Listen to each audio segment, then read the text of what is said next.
I went to the movie theater with my girlfriend, Sharp Right Turn. We went to watch that movie Tenet, and don't worry, this is not a review on the movie. I only saw parts of it. The only parts I saw were about 16 and a half pixels of people's chest, okay? My girlfriend's nearsighted, I think, or farsighted. I don't know. She can't see. Blindsided, near, farsighted, I don't know the difference, okay? Whichever one requires her to sit in the front row at an IMAX.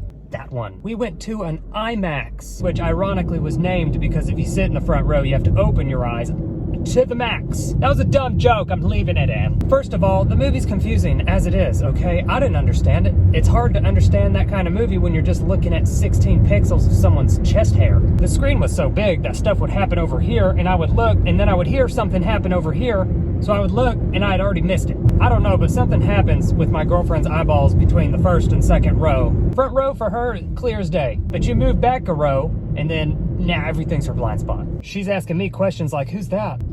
That's Jesus. We came to watch the Passion of the Christ. But that's Christ. Did we move to the second row before the title started? I'm sorry, that's on me. If we do happen to have to sit in a row that isn't her visible one, then I take the role as reading anything that pops up on the screen. Problem is, I can read real fast, but my comprehension and accuracy is nearly zero. I just make stuff up to fill in the gaps. I'm like a cattle auctioneer. For all she knows, Jesus was a carpenter's assistant back in the 30s, okay? I don't think she's ever seen my face. That's probably why she's with me, I don't know. I just have to make sure we keep at least 6 feet apart. That way she don't see my true form. Ugh. Because she is definitely out of my league, but I'm not gonna tell her that. At least the seats did recline. Just enough for me to comfortably see the bottom of the 50-foot screen. Before that, I was just eyeballing the little skirt thing underneath the screen. I couldn't tell you any of the previews that happened before, but I could tell you how many folds the dress had.